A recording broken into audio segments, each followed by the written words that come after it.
Hello, this is RedDoot. What's your dodge a bullet story? NSFW. When I was a dumb young woman, I lived in St. Thomas, Virgin Islands. I worked in an area that could be very sketchy after dark. One night after work I got really drunk. I stumbled into a taxi to head home. So drunk I'm not even sure how I gave him my address.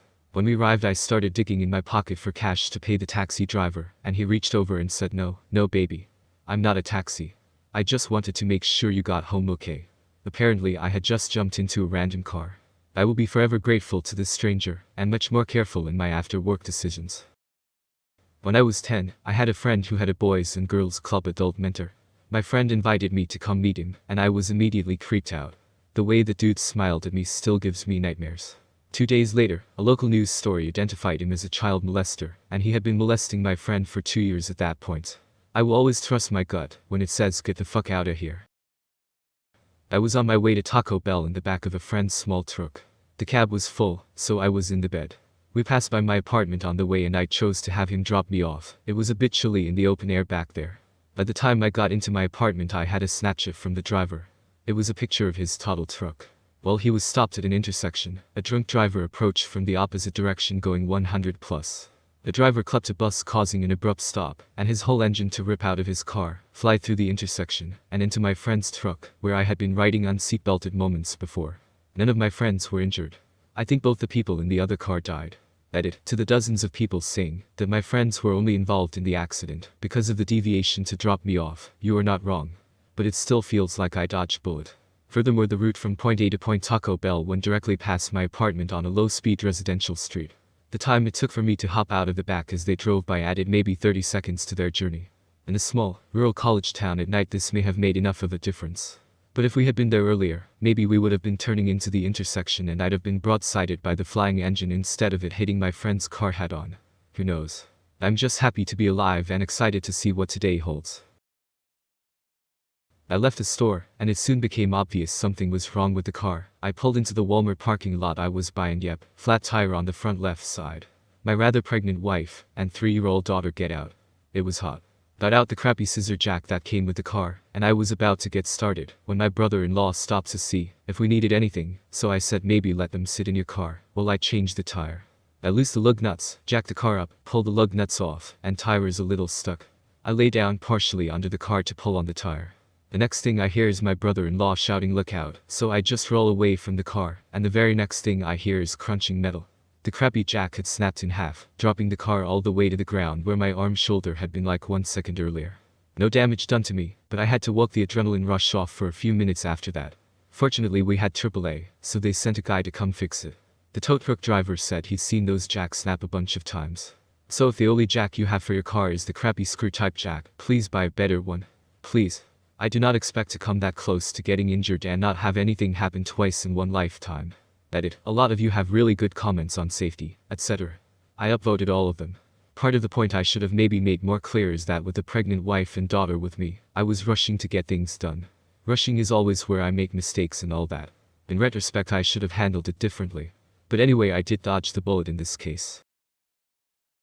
I was dating a girl for a while, and despite living and working on the opposite side of town, she'd always be near this one neighborhood coffee shop that I frequented, so I'd randomly run into her there, and ask what brought her to that neck of the woods. She's usually replied grabbing some coffee or I had a hunch you'd be here and wanted to say hi. One day she up and moves out of the state with zero warning, and tells me that we aren't dating anymore.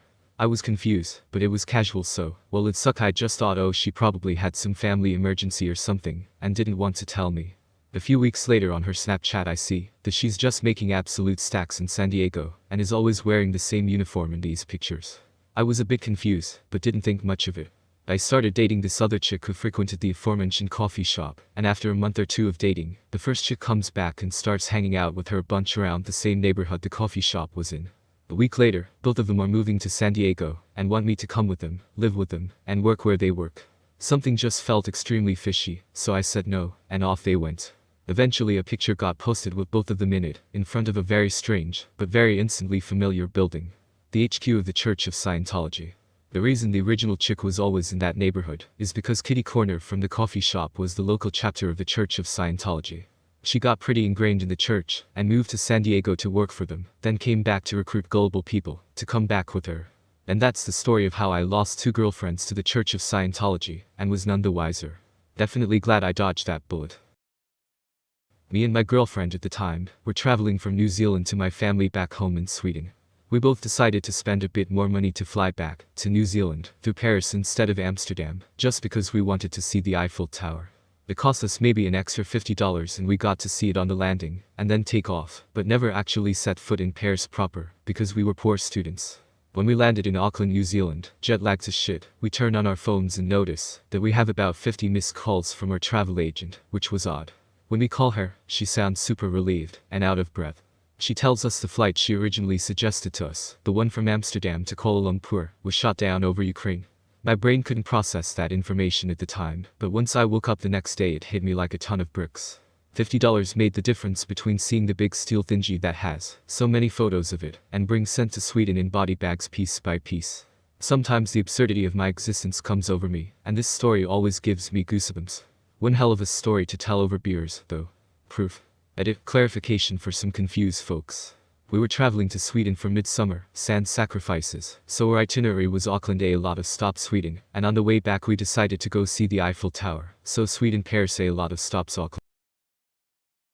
I stayed out of the house overnight while in high school. My dad was pissed off and told me that I better be home that night. I didn't listen and instead stayed at a friend's house with my girlfriend. At around 2 a.m. a kid from high school drove a Denali into my house. It ran directly into my room and destroyed my room, bed and anything else around. He was estimated to be going around 60 miles per hour. My dad is blind and thought that I may have been in the room. He was searching for me frantically, my mother said. I remember getting a ton of phone calls from home knowing that I was going to get into trouble for staying out against my parents' wish. The next day when my GF dropped me off at home, I found a massive wood board and tarp covering my room. I would definitely not be here today if I had stayed home that night.